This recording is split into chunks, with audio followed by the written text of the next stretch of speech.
ಕನಕಪುರದ ಬಂಡೆ DCM DK Shivakumar ಮತ್ತು ಕೇಂದ್ರ ಸಚಿವ ಎಚ್.ಡಿ. ಕುಮಾರಸ್ವಾಮಿ ನಡುವೆ ಮತ್ತೊಂದು ಕಾಳಗ ಶುರುವಾಗಿದೆ. ಬದ್ಧ ವೈರಿಗಳ ನಡುವೆ ನಡೀತಾ ಇದ್ದಂಥ ಟಾಕ್ ಫೈಟ್ಗೆ ಹಲವು ದಿನಗಳ ತಣ್ಣಗಾಗಿತ್ತು. ಆದರೆ ಬಿಡದಿ ಟೌನ್ಶಿಪ್ ವಿಚಾರದಲ್ಲಿ ಇದೀಗ ಮತ್ತೊಂದು ನಾನಾ ನೀನಾ ಎನ್ನುವ ಮಟ್ಟಕ್ಕೆ ಹೋಗಿದೆ.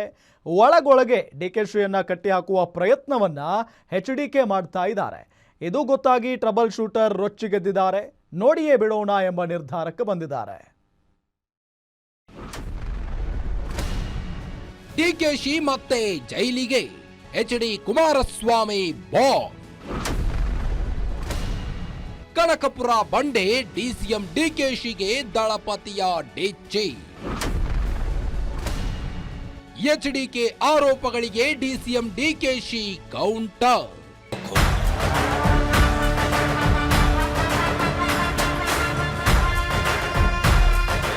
ಕಾಂಗ್ರೆಸ್ ಮತ್ತು ಜೆಡಿಎಸ್ ಮೈತ್ರಿ ಸರ್ಕಾರದ ವೇಳೆ ಜೋಡೆತ್ತಿನಂತಿದ್ದ ಡಿಕೆಶಿ ಹಾಗೂ ಎಚ್ಡಿಕೆ ಇದೀಗ ಬದ್ಧ ವೈರಿಗಳಾಗಿದ್ದಾರೆ. ಇಬ್ಬರು ನಾಯಕರ ನಡುವೆ ಟಾಕ್ ವಾರ್ ಕೂಡ ಜೋರಾಗಿದೆ. ರಾಮನಗರದ ಬಿಡದಿ ಟೌನ್ಶಿಪ್ ನಿರ್ಮಾಣದ ವಿಚಾರದಲ್ಲಿ ಇಬ್ಬರ ನಡುವೆ ದೊಡ್ಡ ಯುದ್ಧವೇ ಶುರುವಾಗಿದೆ. ರೈತರಿಗೆ ಬೆಂಬಲ ನೀಡಿ ಬಿಡದಿಯಲ್ಲಿ ಜೆಡಿಎಸ್ ಹೋರಾಟ ನಡೆಸಿತ್ತು. ಈ ಹೋರಾಟದ ವೇದಿಕೆಯಲ್ಲಿ ಡಿಕೆಶಿ ಜೈಲಿಗೆ ಹೋಗುವ ದಿನ ದೂರವಿಲ್ಲ ಎಂಬ ಹೇಳಿಕೆ ನೀಡಿದ್ರು. ಅಲ್ಲದೆ ಬಿಡದಿಯ ಟೌನ್ಶಿಪ್ ವಿಚಾರದಲ್ಲಿ ಆಗಿರೋ ಅಕ್ರಮದ ಬಗ್ಗೆ ಮಾತನಾಡಿರೋ ಕೇಂದ್ರ ಸಚಿವ ಎಚ್.ಡಿ. ಕುಮಾರಸ್ವಾಮಿ ಮುಂದಿನ ದಿನಗಳಲ್ಲಿ 5 ವರ್ಷ ಅಧಿಕಾರ ಸಿಗಲಿ, ಆ ಸಂದರ್ಭದಲ್ಲಿ ಯಾರೆಲ್ಲ ಜೈಲು ಪಾಲಾಗ್ತಾರೆ ನೋಡಿ ಎಂದು ದೆಹಲಿಯಲ್ಲಿ ಕುಳಿತು ಕಿಡಿಕಾರಿದ್ದಾರೆ.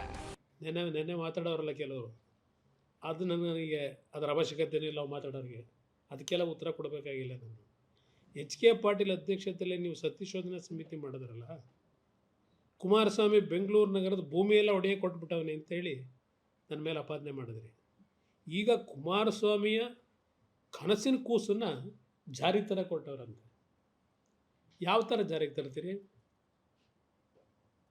ಯಾವನಿಗೋ ಒಬ್ಬನಿಗೆ 500 ಎಕರೆ ನೀನು ಮಾಡಪ್ಪ ಅದೆಂಥದ್ದು IT ಕಾರಿಡಾರು, ಇನ್ನೊಬ್ಬರಿಗೆ ಇನ್ಯಾವುದೋ ಒಂದಿದು ಭೂಮಿ ಹಂಚ್ಕೊಳಕ್ಕೆ ಮಾಡಿದ್ದೀರಿ. ಇದನ್ನು ಯಾವ ಥರ ಪ್ರಾಜೆಕ್ಟ್ ಮಾಡೋದಕ್ಕೆ ನಿಮ್ಮಲ್ಲಿ ಸಿದ್ಧತೆ ಮಾಡ್ಕೊಂಡಿದ್ದೀರಿ? ಇನ್ನು ಸರ್ಕಾರ ಇರೋದಿನ್ನು 2 ವರ್ಷ ಇರ್ತದೆ. 2.5 ವರ್ಷ ಇರಬೇಕಿನ್ನು. ಈ 2.5 ವರ್ಷದಲ್ಲ ಪ್ರಾಜೆಕ್ಟ್ ಪ್ರಾರಂಭ ಮಾಡೋಕ್ಕಾಗುತ್ತೆ ನಿಮ್ಮ ಕೈಲಿ? ನಾನು ಅವತ್ತು ಮಾಡಿದ್ದು 60,000 ಕೋಟಿ ವೆಚ್ಚದಲ್ಲಿ, 60,000 ಕೋಟಿ 2006-7 ಅದಕ್ಕೆ ಕೇಂದ್ರ ಸರ್ಕಾರದಿಂದ ಎಕನಾಮಿಕ್ ಅಫೈರ್ಸಿಂದ ಪರ್ಮಿಷನ್ ತಗೊಂಡಿದ್ದೀನಿ. ಆಮೇಲೆ ಅದು ಅಲ್ಲಿಗೆ ನಿಂತೋಗಿದೆ. ಭೂ ಸ್ವಾಧೀನ ಪ್ರಕ್ರಿಯೆಗಳು ನಾನು ಮಾಡಿರಲಿಲ್ಲ. ಎಚ್ಡಿಕೆಯ ಈ ಮಾತು ಟ್ರಬಲ್ ಶೂಟರ್ ಎದೆಯಲ್ಲಿ ದೊಡ್ಡದಾಗಿಯೇ ಬಿರುಗಾಳಿ ಎಬ್ಬಿಸಿದೆ. ಡಿಸಿಎಂ ಡಿಕೆ ಶಿವಕುಮಾರ್ ನಾನಾ ನೀನಾ ನೋಡೇ ಬಿಡೋಣ ಅಂತ ಎಂಬುವಷ್ಟರ ಮಟ್ಟಿಗೆ ಸವಾಲ್ ಹಾಕಿದ್ದಾರೆ.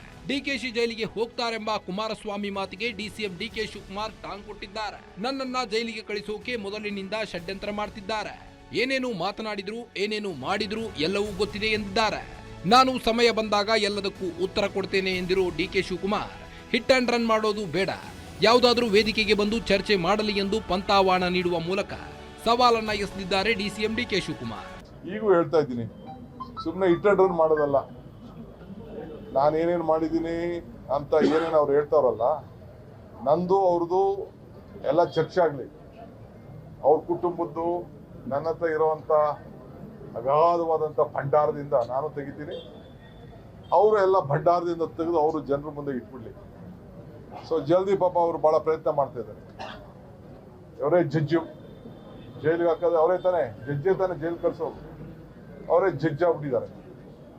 ಜಡ್ಜ್ ಆಗಿರೋರು ಪಾಪ ಕೋರ್ಟ್ಗೆ ಹೋಗ್ತಾ ಇದ್ದಾರೆ. ಹಲವು ದಿನಗಳಿಂದ ತಣ್ಣಗಾಗಿದ್ದ ದಳಪತಿ ಹಾಗೂ ಕನಕಪುರ ಬಂಡೆ ನಡುವಿನ ಮಾತಿನ ಚಕಮಕಿ ಈಗ ಬಿಡದಿಯ ಟೌನ್ಶಿಪ್ ನಿರ್ಮಾಣ ವಿಚಾರದಲ್ಲಿ ಇಬ್ಬರು ನಡುವೆ ಮಾತಿನ ಸಮರ ತಾರಕಕ್ಕೇರಿದೆ. ಸದ್ಯ ಸವಾಲು ಎಸೆದಿರುವ ಡಿಸಿಎಂ ಡಿಕೆ ಶಿವಕುಮಾರ್ ಒಳಗೆ ಕುದಿಯುತ್ತಿರುವ ದಳಪತಿಯ ರಿಯಾಕ್ಷನ್ ಮತ್ತೇನು ಅನ್ನೋದು ಇದೀಗ ತೀವ್ರ ಕುತೂಹಲಕ್ಕೆ ಕಾರಣವಾಗಿದೆ. Durgesh Nayak, political bureau, guarantee news, Bengaluru.